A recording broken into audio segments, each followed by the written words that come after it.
Martin, hello there. I thought I'd give you a quick video on exporting as I haven't got down to you to check you out. So let's see if this helps you. If not, then I will pop down and come and give you some help.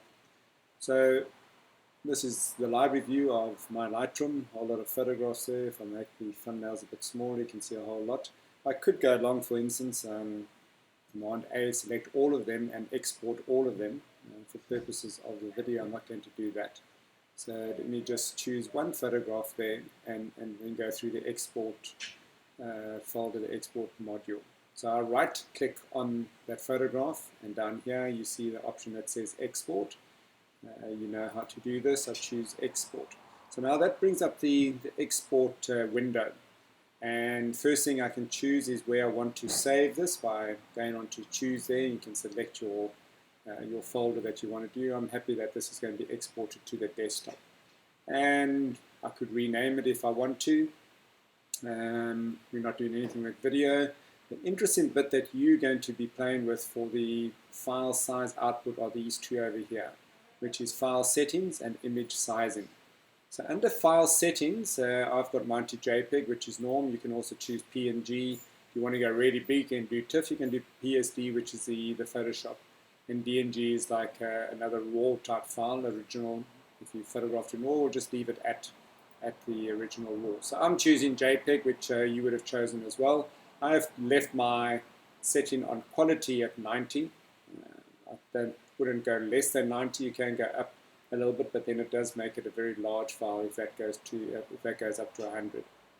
This little box over here is very important, because if I tick that box, I can say limit the file size to 5000K, which is 5 megabits. I could, and you need to make sure that that isn't on, you could limit that to 500K, which is half a megabyte. Whoops, wrong button I pushed there. Let me just go back to export. And there we go, so you can limit that to 500, what have you. Depending what you're going to do with your photograph, you can limit that export size. I leave mine unticked just because I'm happy with the file size that I'm exporting. Generally, I do export it to the full size that is possible as a JPEG. Okay, so that's those ones there. Color space we don't worry about. That's under the file settings. Okay, very important one there, the limit file size. The next box over here is your image sizing. So you can select resize to fit. And under resize to fit, you can choose dimensions, long edge, short edge, megapixels, and percentage. What I have chosen is width and height.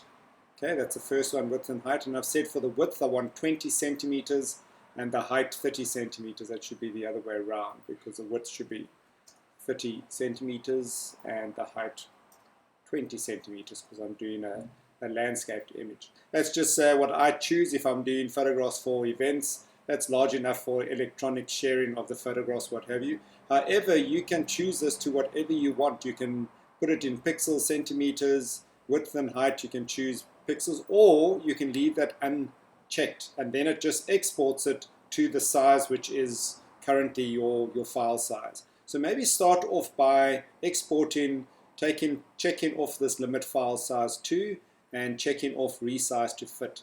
Resolution I set at 300 pixels per inch, PPI they call that.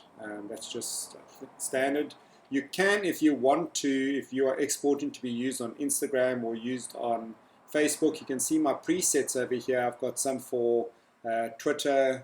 There's Instagram there. So those are presets which are set up. If I click on that one, you'll see the setup there for Instagram. If I click on Twitter, you'll see the setup there for Twitter. So those are presets that I've used, but not to worry too much about that right now. You can, if you want to, you don't even have to worry about presets, just work in this window over here.